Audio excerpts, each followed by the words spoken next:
नमस्ते, आदाब, सत श्री अकाल। This is CA Sankalp Khanstia, advanced management accounting CA final old syllabus अब अपनी आखिरी सांसें ले रहा है। जी हाँ, so I think opt out का अटेम्प्ट है and May 21 will be the last attempt. So guys, तुम लोग के लिए बहुत इंपॉर्टेंट है कि अब अपने को यार ये अटेम्प्ट में क्लियर करना है, न्यू सिलेबस में नहीं जाना है, ओल्ड सिलेबस में ही अपनी पारी हो जाएगी clear. We will become chartered accountant and hopefully कोई इशू नहीं आएगा। तो उसके लिए क्या अप्रोच रखना है, क्या इंपॉर्टेंट क्वेश्चंस करने हैं, कौन से ए बी सी एनालिसिस में कौन से चैप्टर्स इंपॉर्टेंट है, चलिए आइए फटाफट करते हैं इससे रिलेटेड एक क्विक डिस्कशन। देखो, अगर आप लास्ट दो अटेम्प्ट के पेपर देखोगे तो they are challenging, they are very very good. So let's be prepared for that. करना है अपने को ऑप्टिमाइज्ड, या तो आपने मेरा बुक किया होगा या अपने इंस्टीट्यूट का पीएम किया होगा, एब्सोल्युटली कोई प्रॉब्लम नहीं है।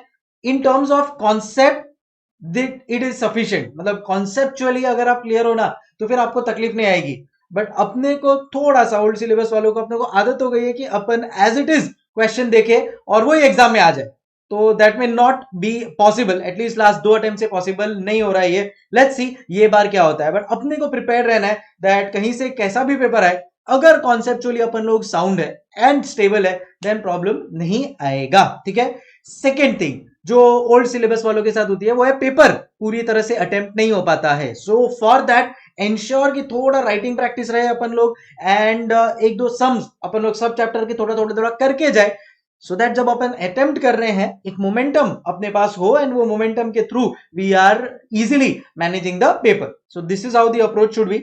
नाउ सबसे पहला जो मेरे लिए इंपॉर्टेंट है वो है डेवलपमेंट इन बिजनेस एनवायरनमेंट। मैंने हमेशा से बोला हुआ है, इसको हमेशा मैंने कैटेगरी ए में ही रखा है। और आप देखोगे भी ना लास्ट दो तीन अटेम्प्ट को तो आपको रियलाइज होगा कि यार ये चैप्टर में बहुत दम है, क्योंकि ये चैप्टर में इन इटसेल्फ 5-6 इंपॉर्टेंट कॉन्सेप्ट्स है। तो यार एटलीस्ट एक या दो कॉन्सेप्ट तो उठा के डालेंगे ही डालेंगे। Plus this chapter is asked for theory. Question number 7 जो आपका 16 मार्क्स का आता है, कैन आई से, वो भी ये चैप्टर 1 में से आता है। So I think it is a very important chapter, है एकदम इजी। ये पूरे के पूरे चैप्टर के ऊपर मैंने 1 घंटे में फुल रिवीजन वीडियो बना दिया है। Definitely watch out that. मेरा प्लेलिस्ट देख लो, प्लेलिस्ट में आपको ये मिल जाएगा and that would be sufficient for you. Alright, चलो फिर बाद में आता है प्राइसिंग पॉलिसी। अब pricing policy for me is important because यहां पे एक क्वेश्चन आता ही आता है, either it will be a theory और it will be a practical question. So pricing and budgetary institute दोनों के साथ खेलता है, या तो एक का प्रैक्टिकल पूछेगा एक का थियरी पूछेगा एंड वाइस वर्सा। इसमें से कौन सा इंपॉर्टेंट है, just wait for 5 minutes and वो भी अपन लोग इंडिविजुअली डिस्कस करेंगे कि चैप्टर वाइज कौन सा क्वेश्चंस और कॉन्सेप्ट्स इंपॉर्टेंट है। Moving on, next is your transfer pricing. 8 mark sure shot question आएगा। देखो अपने टोटल 7 क्वेश्चन होते हैं, उसमें से अपने को तो 6 ही अटेम्प्ट करना है। सो मेरा ऑब्जर्वेशन है कि 8 मार्क के लिए ट्रांसफर प्राइसिंग इंस्टीट्यूट एक्सपेरिमेंट करता ही करता है। So this becomes very important for me. LPP में से मेरे को यह बार लग रहा है सिंप्लेक्स आएगा। Transportation and CPM PERT are ICAI favourites from last you can say 10 attempt, favourite है इंस्टीट्यूट का। तो आप जब एग्जाम दे के आओगे ना, आपको क्या करना है, हाँ, आपको ट्रांसपोर्टेशन एंड सीपीएम पर्ट दोनों निपटा देना है। मतलब समझो अभी अगर आपका लॉ का एग्जाम देके आया, क्या करना है आपको on priority, transportation and CPM PERT. Second option क्या है आपके पास, सेकेंड ऑप्शन आपके पास ये है कि अगर आप सेकेंड ग्रुप ही दे रहे हो देन इन दैट केस तो आप पहले से ही चालू कर दिया होगा। एंश्योर कि एग्जाम के एक दिन पहले आप ट्रांसपोर्टेशन सीपीएम पर्ट कर ही रहे हो। क्यों, बिकॉज उसमें से ये दोनों चैप्टर मिला के ही 15 से 20 मार्क आ जाएगा। हाँ, तो इसके लिए इसको अपने को ध्यान से करना ही पड़ेगा। Next is learning curve. ये मेरा पर्सनल फेवरेट है। If I was the examiner definitely मैं लर्निंग कर्व में से कुछ ना कुछ अच्छा पूछता because it is a very important chapter. Category A is this chapter number 1 development in business environment, theory practical दोनों आ सकता है। चैप्टर नंबर 3 प्राइसिंग पॉलिसी बोला मैंने, बजटरी कंट्रोल बोला मैंने, दोनों थ्योरी प्रैक्टिकल में से कुछ भी आ सकता है। Chapter number 7 transfer pricing, chapter number 10 LPP, उसमें से सिंप्लेक्स, ट्रांसपोर्टेशन और सीपीएम पर तो भाई साहब आना ही आना है, लिख के ले लो। Right, so this is your category A. Category B में मैंने डिसीजन मेकिंग को लिया है। क्यों कैटेगरी बी में लिया है? क्योंकि बहुत वास्ट है ये चैप्टर, एंड ऐसा ना हो कि अपन इसमें इतना टाइम डाल दे कि बाकी सब रह जाए। एंड फ्रैंकली स्पीकिंग 8 मार्क्स से ज्यादा, 10 मार्क्स से ज्यादा ये नहीं आएगा decision making. So in case थोड़ा बहुत ऊपर नीचे होता है, we can take that risk as far as decision making is concern. Standard costing, old syllabus वालों की आदत होती है कि वो लोग इसको ऑप्शन में छोड़ देते हैं, थोड़ा हल्के में ले लेते हैं, बट नहीं करना चाहिए। पेपर बहुत इजी आता है स्टैंडर्ड कॉस्टिंग से रिलेटेड, मतलब स्टैंडर्ड कॉस्टिंग का जो क्वेश्चन आएगा ना वो इजी होगा, बट आपने किया ही नहीं होता है तो आपको आइडिया नहीं होता है। So that's where my feel standard costing is extremely important, ध्यान से कर लेना इसको। Next in line is your service sector costing. Service sector costing के ऊपर एक क्वेश्चन आता है 8 मार्क ऑल्टरनेट अटेम्प्ट्स में। ऑल्टरनेट अटेम्प्ट्स में 8 मार्क का सर्विस सेक्टर वो लोग खेलते हैं, इसके लिए मैंने उसका एवरेज इंपॉर्टेंस दिया है। Same is the case with assignment, alternate papers में वो भी आता ही है 8 मार्क के लिए, उसको भी एवरेज अपन लोग ने बी का इंपॉर्टेंस दिया है कैटेगरी बी में। फिर आता है मेरा कैटेगरी सी। कैटेगरी सी में uniform costing and interform comparison है। वो 4 मार्क का अगर थ्योरी क्वेश्चन आया तो आया, और मैं क्या बोलता हूँ 4 पेज का चैप्टर है, 4 मार्क के लिए आ गया तो क्या गोटा कर लेने का ध्यान से। फिर बाद में प्रॉफिटेबिलिटी एनालिसिस, इसमें अगर आया तो एक कस्टमर अकाउंट प्रॉफिटेबिलिटी का क्वेश्चन आएगा which will be very easy and manageable. And last is my simulation. Simulation ऐसा नहीं सिमुलेशन सी कैटेगरी मतलब आएगा नहीं, आता है, बट करना इसमें से 2-3 सम ही है। तो मेरे हिसाब से वो 2-3 सम कर लिया ना, टिपिकल वही केक वाला और एक बुक स्टोर वाला, काम हो जाएगा अपना, निकल जाएगा टाइम, ठीक है। तो this was about your category A, category B, category C. Category A exam के एक दिन पहले प्रॉपरली करना ही करना है, आई अश्योर यू 65 प्लस आएगा ही आएगा। Category B, category C based on time उस हिसाब से आपको देते जाना है। कैटेगरी सी में सिमुलेशन है, जैसा मैंने बोला, क्या करेंगे उसके लिए 2-3 क्वेश्चन अच्छे वाले उठा लिए, कर लिया, सब जुगड़ू वैसा। फिर बाद में आता है कॉन्सेप्ट्स इंपॉर्टेंट फॉर एग्जामिनेशन, तो अब ये चैप्टर नंबर 1 है। चैप्टर 1 में से एबीसी विद टारगेट कॉस्टिंग, देखो एक तीर दो निशाने हो जाएंगे, एबीसी भी हो जाएगा, टारगेट कॉस्टिंग का भी कॉन्सेप्ट उसमें हो जाएगा। थ्योरी ऑफ कॉन्स्ट्रेंट तो इंस्टीट्यूट का भाई साहब बहुत ही काम का है, और ये देखो जो इंपॉर्टेंस है ना वो लास्ट 2-3 अटेम्प्ट से ये सिमिलर ही रहा है importance.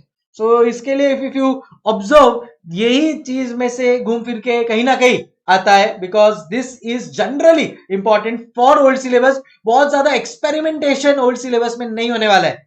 Conceptual sums high level yes, but experiment in terms of कुछ अलग ही कॉन्सेप्ट नहीं आएगा, सो ध्यान रखना उस चीज का। Quality cost bifurcation, this is also very important, so ये अपने को करना है। Next is shutdown point. अब अगर आपको पता होगा कि कोरोना और कोविड के चक्कर में बहुत सारी कंपनीज को टेम्पररीली शटडाउन करना पड़ा, तो क्या होना ये शटडाउन पॉइंट, क्या मेरे भी मार्केट में लॉकडाउन हुआ है तो क्या मुझे भी मेरी कंपनी को शटडाउन कर लेना चाहिए? इसका जवाब आपको पूछेगी इंस्टीट्यूट, आपके पास जवाब, इसका सवाल इंस्टीट्यूट पूछेगी, आपके पास जवाब रेडी होना चाहिए। So based on the calculations, then there is make versus buy. Make versus buy is a very typical decision making question, तो आई एम श्योर आप लोग ने किया भी होगा और आता भी होगा। Next skimming and penetration pricing, बहुत लॉन्ग ओवरड्यू है, तो प्लीज इसको बराबर से करके जाना, इससे रिलेटेड थियोरी आ सकता है। Zero base budgeting and cash budget with PNL is important for chapter number 4 which is budgetary control. फिर आता है चैप्टर नंबर 5 पे विच इज स्टैंडर्ड कॉस्टिंग। मेरे हिसाब से रिकंसिलिएशन या market size market share variance same standard costing का मैंने न्यू सिलेबस में भी डाला है, तो दोनों में से आए हो कहीं ना कहीं पे तो आए यार ये मार्केट साइज मार्केट शेयर, मैंने अपने यूट्यूब पे भी वीडियो डाला है। प्लीज इंस्टीट्यूट जरा हमारी लाज रख लेना, पूछ लेना। एनीवेज इंस्टीट्यूट किसी का सुनता नहीं है, बट अपना सुन लिया तो लाइफ सेट हो जाएगा यार। चलो नेक्स्ट चैप्टर नंबर 6 इज अपना सर्विस कॉस्टिंग। इसमें जो एयरवेज वाला सम है ना उसको हल्के में नहीं ले सकते, ये एयरवेज वाला सम ही डिफिकल्ट है, बाकी सब तो टिपिकली ऑपरेटिंग कॉस्टिंग जैसे है, तो आई थिंक वो तो मैनेज करना आप लोग के लिए डिफिकल्ट नहीं है, वो तो आप कर लोगे इजीली। ये जो हॉल्टगो वाला ये एयरवेज वाला सम है ना उसको ध्यान से करना, क्योंकि वो अगर एग्जाम में आता भी है ना, बट अगर आपने प्रैक्टिस नहीं किया होगा तो आपके लिए थोड़ा मुश्किल हो सकता है, तो ध्यान रखना उस चीज को। Then comes your international transfer pricing. बहुत टाइम हो गया इंटरनेशनल ट्रांसफर प्राइसिंग के वो लोग ने क्वेश्चन पूछे नहीं है, पीएम में तो भर भर के डाला है, तो पूछो भी ना, पूछते क्यों नहीं हो, ऐसा मैं बोल रहा हूं इंस्टीट्यूट को। तो मेरे हिसाब से अगर आई एम द एग्जामिनर, मैं डेफिनेटली इंटरनेशनल ट्रांसफर प्राइसिंग के ऊपर तुम्हारे को टेस्ट करूंगा। Okay, next theory question on uniform costing and interfirm comparison. Tikki tikki, interfirm comparison और यूनिफॉर्म कॉस्टिंग बहुत इंपॉर्टेंट है बॉस। अगर 4 मार्क के लिए तुमको करना है तो इसका कुछ भी थियरी कर लो यार। चलो नेक्स्ट है सम ऑन कस्टमर अकाउंट प्रॉफिटेबिलिटी। जैसा मैंने बोला आया तो आया, और ये नहीं भी करके गए ना, मैं आपको बोलता हूं 8 और 9 का टाइम वेस्ट मत करना इनके ऊपर। हुआ तो ठीक, नहीं हुआ तो भी खुद से भी आप प्रेजेंट कर पाओगे। चैप्टर नंबर 9 तो ऐसा होता है, ऐसा लगता है ना मुझे कि मतलब बच्चा भी आके कर सकता है। टिपिकल क्वेश्चन है, बस अप्लाई करते जाना है, क्या बोलते हैं ना, कॉस्ट ड्राइवर्स को, आपका काम हो गया। फिर बाद में आता है चैप्टर नंबर 10, ये ऑप्शन में छूट जाता है, सिंप्लेक्स का बेसिक क्वेश्चन करके जाना आएगा। और अगर आपको बताओ तो पीएम में 3 क्वेश्चन डाला है इंस्टीट्यूट ने रिलेटिंग टू सिंप्लेक्स, कोई भी एक क्वेश्चन करके जाओ, मेरे हिसाब से इजीली सिंप्लेक्स तुम लोग से मैनेज हो जाएगा।